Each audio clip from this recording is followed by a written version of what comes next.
Good afternoon to all of you. आज मैं आप लोगों को two way analysis of variance के बारे में समझाना चाहता हूँ। हमने पिछली बार one way analysis of variance पढ़ा। जब हमारे पास एक इंडिपेंडेंट वेरिएबल हो और एक डिपेंडेंट वेरिएबल हो तो हम one way analysis of variance use करते हैं। जब हमारे पास दो इंडिपेंडेंट वेरिएबल हो और एक डिपेंडेंट वेरिएबल हो तो हम to way analysis of variance use करते हैं। In two-way analysis of variance, impact of two different factors on the variation in a specific variable is tested. For example, effect of sex and age on variations in height in population of students from different classes. तो हमारे पास दो independent variables हैं, sex and age, और एक dependent variable है, that is height. In two-way ANOVA, therefore, there are two independent variables and one dependent variable. In simple words we can see two way ANOVA जो है हम use करते हैं जब हमारे पास वन मेजरमेंट वेरिएबल हो और टू नॉमिनल वेरिएबल्स हों। नॉमिनल वेरिएबल्स को हम फैक्टर्स भी कहते हैं। Hence two way analysis of variance is also known as factorial ANOVA. इस टू वे एनोवा को यूज़ करने के लिए हमारे पास कुछ एजम्पशंस होते हैं। तो पहली एजम्पशन जो है, the two factors under study should be independent. Number second, the variables under study should have normal distribution. And the third step is the selection of variables and population should be at random. Two-way analysis of variance को करने के लिए हमारे पास इस table को याद रखना पड़ेगा। पहले स्टेप जो है वो सोर्स ऑफ वेरिएशन हमें देखना है between the columns, between the rows, for residual and the total. सबसे पहला स्टेप जो हमें निकालना है sum of squares between the columns, sum of squares between the rows, sum of squares for residual, sum of squares for errors. Then there is total sum of squares. इसके बाद हमें निकालना पड़ता है degrees of freedom. Between the columns ये बराबर होता है number of columns minus 1. Between the rows it is number of rows minus 1. And for residual it is c minus 1 into r minus 1. And finally for the total it is n minus 1. इसके बाद हमें निकालना होता है mean of squares. Mean of squares between columns जो बराबर होता है वो होता है S S C divided by C minus 1. Mean of squares between the rows बराबर होता है S S R divided by R minus 1. And mean of squares for residual बराबर होता है S S E divided by C minus 1 into R minus 1. इसके बाद हम test static लगाते हैं। तो पहला हमारे पास कॉलम्स के लिए जो होता है वो F1 जो बराबर होता है वो होता है M S C divided by M S E, और F2 जो बराबर होता है वो होता है M S R divided by M S E. अब हमें आप लोगों को स्टेप बाय स्टेप दिखाऊंगा कि हम one way to way ANOVA किस तरह करते हैं। तो procedure for the two way ANOVA, तो सबसे पहला स्टेप मैंने कहा था कि हम हाइपोथेसिस सेट करते हैं। तो हमारे पास रोज हैं और कॉलम्स हैं, तो हमें दो हाइपोथेसिस लेनी पड़ती है, एक फॉर रोज एक फॉर कॉलम्स। तो इसके बाद हाइपोथेसिस सेट करने के बाद पहला स्टेप जो है हम निकालते हैं sum of squares between the columns, जिसको हम डिनोट करते हैं एसएससी से। एसएससी जो है बराबर होता है समेशन ऑफ जितने भी कॉलम्स हैं उन तमाम का सम का स्क्वायर डिवाइडेड बाय एनसी, और माइनस करते हैं हम T square divided by N, जहां हमारा एनसी जो होता है number of units in each column. इसके बाद है निकालना होता है sum of squares between the rows, जिसको हम नोट करते हैं एसएसआर से। एसएसआर जो होता है बराबर होता है समेशन ऑफ जितने भी रोज हैं उन तमाम सम का whole square divided by NR minus T square divided by N, where NR जो होता है number of units in each row. इसके बाद हम निकालते हैं sum of squares of total variance, जिसको हम करते हैं एसएसटी से। एसएसटी जो बराबर होता है वो होता है SSC sum of squares between the columns, sum of squares between the rows, sum of squares for residual minus T square divided by N. इस एसएसटी को हम दूसरे तरीके से भी निकाल सकते हैं। हम तमाम इंडिविजुअल वैल्यूज का होल स्क्वायर करके उसमें से minus T square divided by N कर सकते हैं। दैट इज x1 का स्क्वायर प्लस x2 का स्क्वायर प्लस x3 का square plus dash dash xk का whole square divided by T square divided by N. जितने भी हमारे पास x होंगे उन तमाम को सम करके स्क्वायर करके कर सकते हैं। इसके बाद सम ऑफ जो फोर्थ स्टेप होगा हमें निकालना है sum of squares for residuals which is due to errors, जिसको हम करते हैं एसएसई से। एसएसई जो बराबर होता है वो होता है एसएसटी, उसको हम इस फॉर्मूले से निकाल सकते हैं। एसएसई जो बराबर होता है वो होता है SST minus SSC plus SSR. इसके बाद फिफ्थ स्टेप जो है वो है करेक्शन फैक्टर, जिसको हम सेफ से नोट करते हैं। करेक्शन फैक्टर जो बराबर होता है वो होता है T square divided by N, where T जो बराबर होता है टोटल सम ऑफ कॉलम्स या total sum of rose.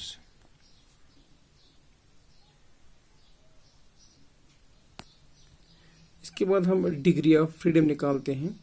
Degree of freedom between the columns जो बराबर होता है number of columns minus 1, between the rows number of rows minus 1, and for related C minus 1 into R minus 1। तो फिर हम निकालते हैं total number of degrees of freedom जो बराबर होता है n माइनस 1। इसके बाद हम f की वैल्यू टेबल में से निकालते हैं। पहले हम f1 निकालते हैं। f1 का वैल्यू टेबल में एट 5% और 1% level of significance for c minus 1 and c minus 1 into r minus 1 degrees of freedom. फिर हम f2 का वैल्यू निकालते हैं फॉर द रोज, वो बराबर हो एट 5% और 1% of significance for r minus 1 and c minus 1 into r minus 1। इसमें क्या करते हैं, हमारे पास वैल्यूज दिए होते हैं। इस तरफ हमारे रोज की वैल्यूज दी होती है और इस तरफ हमारे कॉलम्स की वैल्यूज होती है। तो अगर हमें निकालना, पहला वाला निकालना है, हम c माइनस 1 ऊपर देखेंगे और नीचे हम देखेंगे c माइनस 1 r माइनस 1। सबसे अगर हमारे c माइनस 1 का वैल्यू 3 है और इसकी वैल्यू हमें 6 है, तो हमारे यहाँ से इस लाइन में हमें देखना है कि यहाँ पर होगा 1 2 3।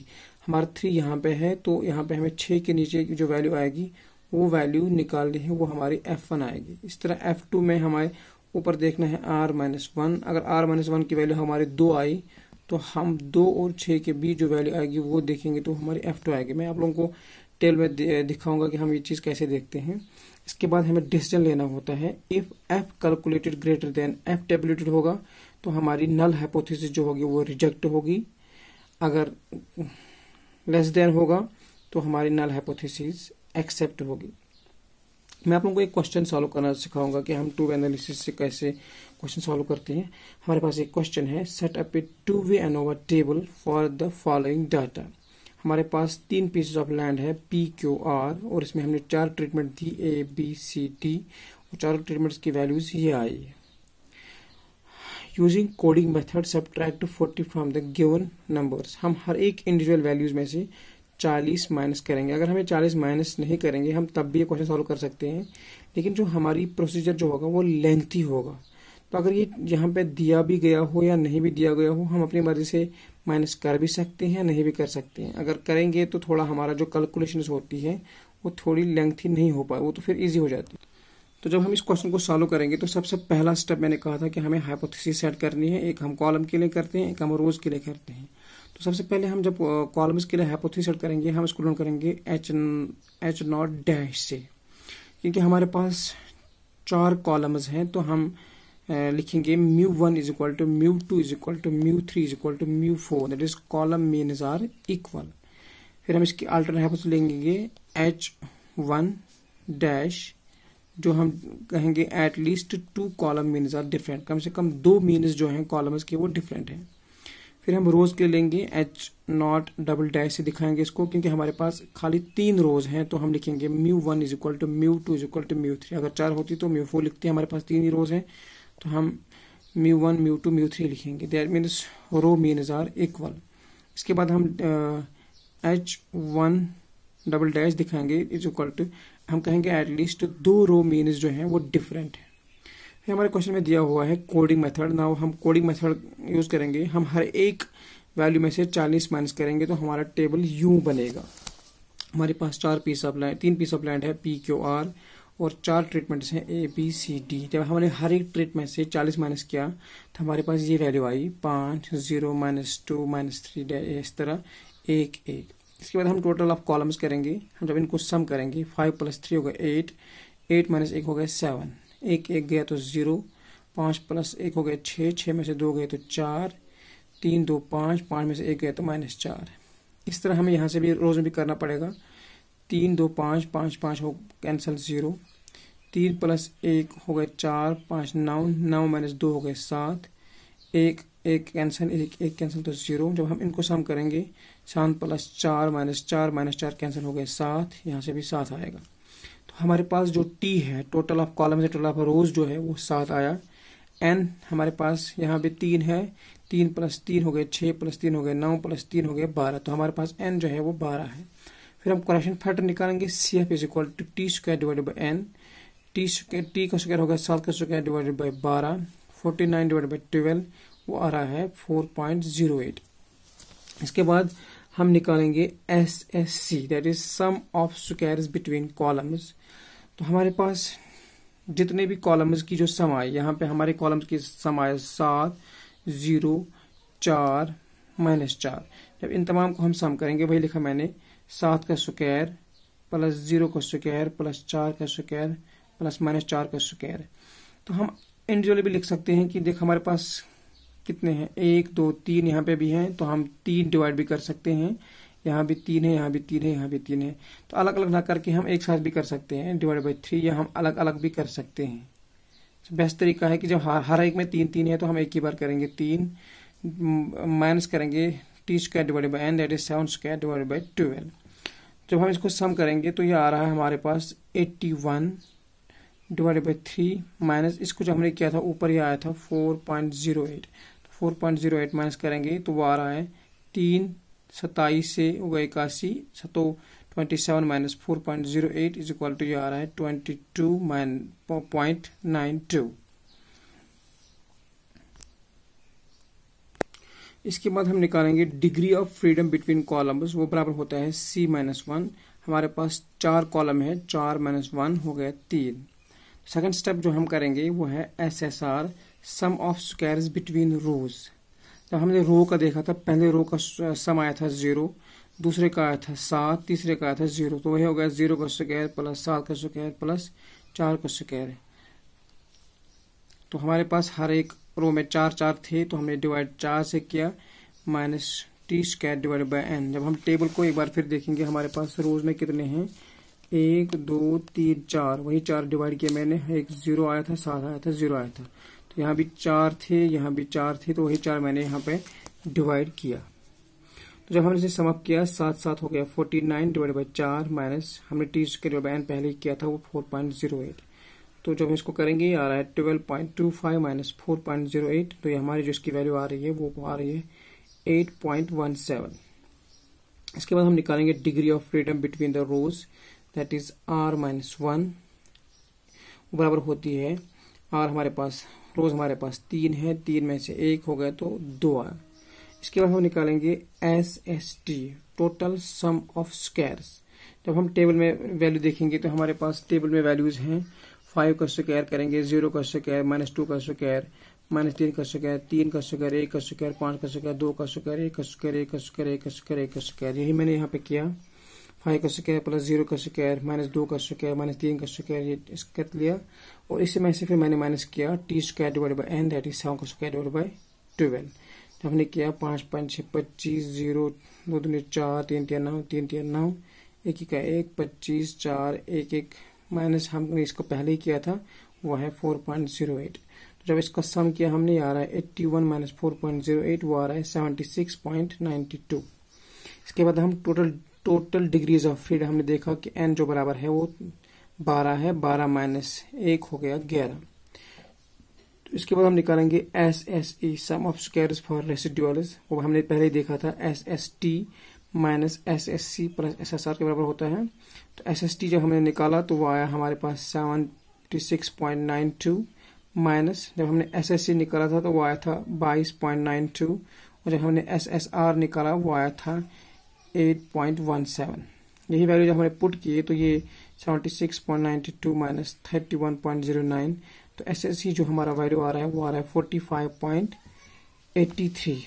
इसके बाद हम निकालेंगे degrees of freedom for residuals. हमें पता है वो बराबर होता है C-1 into R-1, that is 4 - 1 into 3 - 1, that is 3 into 2, वो आ रहा है 6। Now we can prepare the two way ANOVA table as. तो हम देखेंगे source of variation between columns, sum of squares between the columns हमारे पास 22.92 आया, sum of squares between the columns हमारे पास 8.17 आया, sum of squares for residuals हमारे पास 45.83 आया, और टोटल का जो हमने किया टोटल का हमारे पास 76.92 आया। फिर हमने डिग्रीज ऑफ फ्रीडम निकाली, बिटवीन कॉलम्स 3 आया, यहाँ पे 2 आया, यहाँ पे 6 आया, और यहाँ पे 11 आया। इसके बाद हम निकालेंगे mean of squares between columns, तो हमें पता है वो बराबर होता है SSC divided by degrees of freedom, वो हो गया 22.92 डिवाइडेड बाई 3, वो आ रहा है 7.64। फिर इसके बाद हमने निकाला mean of squares between the rows, वो होता है 8.17 डिवाइडेड बाई 2, वो आ रहा है 4.085। फिर फॉर रेजिडुअल्स वो है 45.83 डिवाइड बाई 6, वो आ रहा है 7.64। इसके बाद हम एफ कैलकुलेटेड वैल्यू निकालेंगे। F ratio between the columns वो है F1 जो बराबर होता है वो mean of squares between columns divided by mean of squares for residuals. तो 7.64 डिवाइड बाय 7.64 वो बराबर हो आएगा 1। इस तरह F2 निकालेंगे 4.085 डिवाइडेड बाय 7.64, वो हमारी वैल्यू जो आ रही है वो आ रही है 0.53। इसके बाद हम निकालेंगे टेबल से वैल्यू निकालेंगे F की। तो हमारे पास F की डिग्री ऑफ फ्रीडम क्या है। F को जब हम देखें हमारे पास कॉलम की डिग्री ऑफ फ्रीडम जो है वो 3 है और इसकी रेसिडुअल की जो डिग्री ऑफ फ्रीडम है वो 6 है। वो मैंने कहा था F C-1 and C-1 into R-1 that is F 3 6 at 0.05% level of significance. जब हम टेबल में वैल्यू देखेंगे तो वो ये वैल्यू आ रही है। इसी तरह जब हम F2 देखेंगे, F2 में हमारे पास रो की जो डिग्री ऑफ फ्रीडम है वो 2 है और रेजुअल की 6 है। वही है F2 degree of freedom 2 and 6 at 5% level of significance, वो बराबर आ रहा है 5.15। अब हम कंक्लूजन लेंगे। हमारे पास कंक्लूजन जब हम लेंगे तो हम देखेंगे पहले केस में एज F1 हमारा पास जो F1 की वैल्यू आई, दिस F1 जो है वो लेस देन है, हमारा F1 की वैल्यू आई 1 और इसका value F at degree of freedom 3 and 6 at 5% level of significance से वो लेस देन है। दैट इज हमारे यहाँ पे वैल्यू आया 1 और यहाँ पे वैल्यू आया 4.76। तो ये बड़ा है, ये हमारा छोटा है। तो वी से आवर नल हाइपोथेसिस जो हमने H नोट की थी एट 5% लेवल ऑफ सिग्निफिकेंस, हम इसको एक्सेप्ट करेंगे क्योंकि हमारा लेस देन आया। तो जिसका मतलब है कि कॉलम मीन्स आर इक्वल, जिसका मतलब है treatment do not differ significantly. Second case में भी हम देखेंगे 0.53 जो है लेस देन है 5.15। एज F2 जो है, F2 हमारा 0.53 जो है वो लेस देन है 5.15 से। We accept null hypothesis at 5% level of significance and conclude that the row means are equal and that is pieces of land are equally fertile। आप लोगों को मैं F टेबल यूज करना सिखा रहा हूँ इस टाइम। देखो हमारे पास जो डिग्री ऑफ फ्रीडम थी वो है F 3 6, तो ऊपर हम देखेंगे 3 और नीचे देखेंगे 6, तो हमारी वैल्यू 4.76 आ रही थी। तो हमारे टेबल में भी यही आ रही थी 4.76। अब हमारे पास डिग्री ऑफ फ्रीडम 2 है और 6 है। अब हम टेबल में देखेंगे हमारे पास डिग्री ऑफ फ्रीडम 2 है और 6 है, वो आ रहा है 5.15 या 1514। तो यही हमने यहाँ पे लिखा था 5.1514। तो इस तरह हम क्वेश्चन सॉल्व कर सकते हैं। Thank you.